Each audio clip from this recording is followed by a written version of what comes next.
Andrew and Pierce. Thank you guys for joining us. Okay, tough loss this weekend. FAU versus Marshall. I think we're still all recovering from that loss. Pierce, I know you have a lot to say. I know we all have a lot to say. Why don't you get it started? I am blaming the kicker on this one. He missed an extra point. Like, how do you miss an extra point? Like, that was the deciding play of the game. We ended up losing by 1. Quez didn't have his best game, but he played well enough to where we could have gotten the win.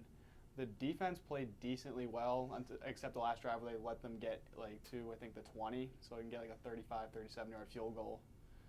Other than that, it was just a heartbreaker, and I blame it fully on the kicker. Yeah, well, I think in this game we definitely saw how important the special teams team is of a football team. Okay, it's definitely three-dimensional here. You can't always rely on just offense and defense. Not only did our kicker miss a field goal and an extra point, I can't put all the blame on him. Our punt team let them have a punt return for a big score. I mean, that guy took off running down the left sideline. I mean, for about 75 yards, I believe. I mean, you can't have plays like that mess up on your special team. It's going to impact the rest of the game, and your offense and defense can only take you so far when your special teams is locking you back like that. What do you think, Andrew? I think I agree with Tyler and Pierce. It was both the special teams, and I think the kicker has to be blamed also. He missed a 40-yard field goal. I know that's not an easy shot, but his career long this year is 46. It's also special teams.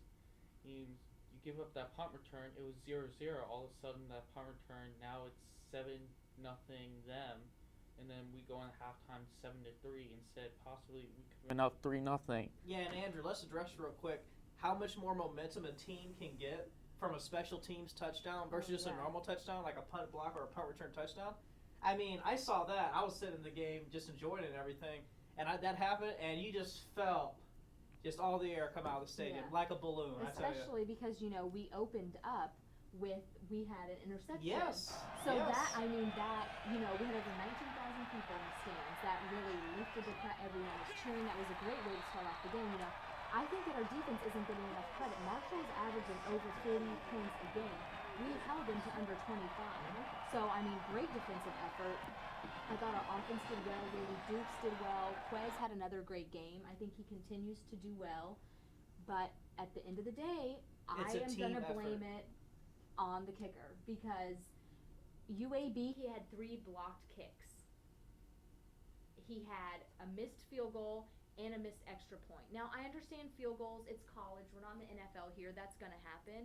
And I think that you have to let a little leeway with that. But missing an extra point is not acceptable, in my opinion. It's not. And I say, bring out the soccer team. Let's hold tryouts. Because I know someone on the soccer team or someone at this university is capable of making an extra point. And so I think 2 bad games for a kicker, I'm over it. That's all it takes. You have a sole job, and that is to kick off and kick it to the uprights. Mm-hmm. And I'm not going to place all the blame, unlike you and Pierce over here. I'm not going to blame this game on the kicker entirely. I'm going to break it down to it is a team game, and the special teams unit as a whole really lagged. But I do agree with you saying, why not hold some open tryouts, because our boys' soccer team is doing pretty good. So, hey. And our offense had put us in the position to win. Mm-hmm. We just, I feel bad for the guy. I'm sure he feels horrible because in the press conference, it was kind of like the big elephant in the room where everyone kind of knew Pelini was furious that it was his fault. But, what do you do? It's college. It's not like we can just sign someone.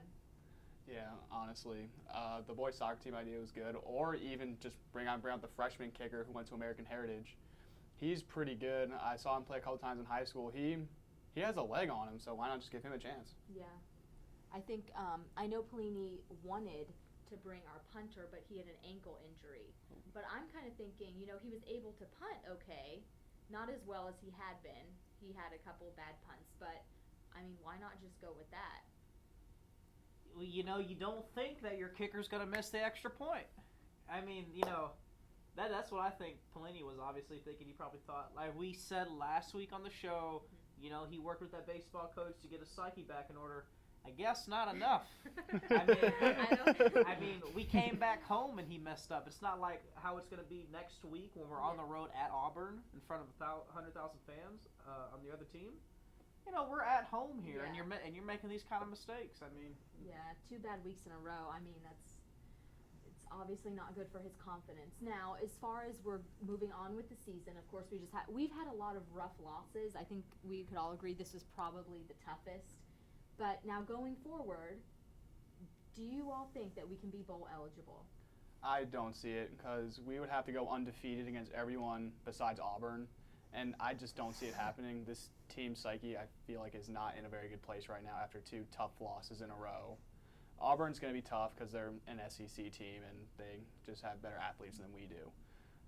Tulane, I think, is a win. Then I can't foresee us not messing up again because this has happened 2 weeks in a row now. So yeah, exactly. I'm going to have to go with you, Pierce, on here. I don't think we're going to make it to a bowl game, Taylor. I mean, we would have to win the rest of our games, really, and that includes Auburn. I don't think we can get by with just one of those last 4 conference games, nor do I believe that we would win all 4 of those conference games in a row. I mean, we're just making little mistakes to lose these games. I think it's really been detrimental. What do you think? I have to disagree with you guys. I think we can do it. We have a solid team this year. Jacquizz has played really high expectations than I thought he would be playing. I think we can do it. I mean, other than the Auburn game, think we can beat any team that the remaining 4 teams that we're playing. Tulane is going to be the toughest game out of the remaining 4 games after Auburn. So I think we can take care of it. Yeah, I agree. I think we'll get 6 wins this season because Auburn, we're kind of all assuming that's going to be a loss. You know, it would be great to get an upset, but after that, you know, we have Tulane, which is the toughest team we have to face, but we have a better defense than them. Offensively, we're better than them. It's homecoming week. It's at home. That should be a win. Then you have Southern Miss. They haven't won a game since 2011. New Mexico State. That's supposed to be a win for us. And FIU has had a horrible year. The only team that they have beat is Southern Miss. So I think getting 6 wins, yes. Will we get a bid to a bowl? I think that may hinge on how well we do against Auburn. I think if we do well against Auburn, we might get the bid. Possibly. Now let's turn to some NFL news. Okay, there was a couple upsets this weekend. I know you guys have a lot to say about this. Let's talk about the Saints versus the Pats. Did you see it coming? Who's the stronger team? What do you guys feel? I still feel like the Saints are a stronger team. That chemistry that Peyton and Brees have will always prevail. Brady and Belichick have been together forever, but I still don't trust Stephen Ridley at this point. He had 1 good game, but before that, he hasn't done anything. Kembrell Tompkins is good, but Amendola, I think, is going to get hurt. Who knows when Gronk's coming back, because all that drama going on around there, if he does come back. Yeah. The defense is solid, but without Wilfork, that opens up a hole in the middle. And I still think the Saints win that division hands down and could possibly take down the Seahawks. Well, before I go picking teams or anything, let me just say it was a great game. I mean, really kept me on the edge of my couch here this weekend. And really what it comes down to, if you're going to ask me, Pierce, if you ask me who do I think is the better team still, I'm going to agree with you. I say Saints. But here's why they won that game. You give Tom Brady 3 chances at the end of a game, all right, with the ball in his hands, at home in New England, on, national television, a 4:15 game, he ain't going down. So, of course, he threw that strike to Kimbrell. That was that. I think you made a good point, too, at home. I think that had this been in New Orleans, this would have been a way different outcome. Absolutely. How do you feel, Andrew? I have to agree with Pierce and Tyler. I mean, the Saints are a better team than the Patriots right now. And honestly, the Saints lost that game. The Patriots didn't win it in my mind because they went into, that is true. Let's not lose this game rather than they're down, let's keep on attacking them, because they went on 3 running plays when they had Drew Brees, which is arguably one of the best quarterbacks in NFL right now, could have made a simple pass to like Jimmy Graham or Marcus Colson or whoever else he has at wide receiver, because he has the accuracy to make those passes, get those first downs to end the game instead of running to waste time and giving Tom Brady another shot. Yeah, Andrew, I mean, how different was it to see the Saints offense struggle to pick up a first down 3 different times in the fourth quarter after having a pretty good game so far? I mean, isn't that like really just against their identity and as a football team? I mean, they're supposed to have all these offensive weapons, and here, they couldn't pick up a first down to go. Yeah. Talib played really well against Jimmy Graham. He took him out. But Kenny Stills, I think, is actually pretty good. He's a bigger version of Lance Moore, who has great hands and can move. Kenny Stills is a bigger target, and I think could be better in the long run. Colston, he had a decent game, but not up to his standards. Don't forget Darren Sproles. I don't think he had a very good game. Yeah, I didn't hear his name being called too many times. Yeah, it was just weird seeing the Saints not being able to convert. They weren't really dominating like they had the first 5 games. And I think if it had been at home, I mean, playing the Patriots at home is tough. And like you said, you give Tom Brady the ball in his hands and he has multiple chances. He's going to make something happen, and I think that we're seeing that, the Patriots maybe not as good as they had been, but in clutch situations they can still perform under pressure. Well, actually, let me go back real quick because I don't want to disrespect New England at all. They're 5-1. This is a great team right now. Do they have standout players this year like in years past? Not so much, but this is the NFL, guys. So, I mean, everybody's a good player, really.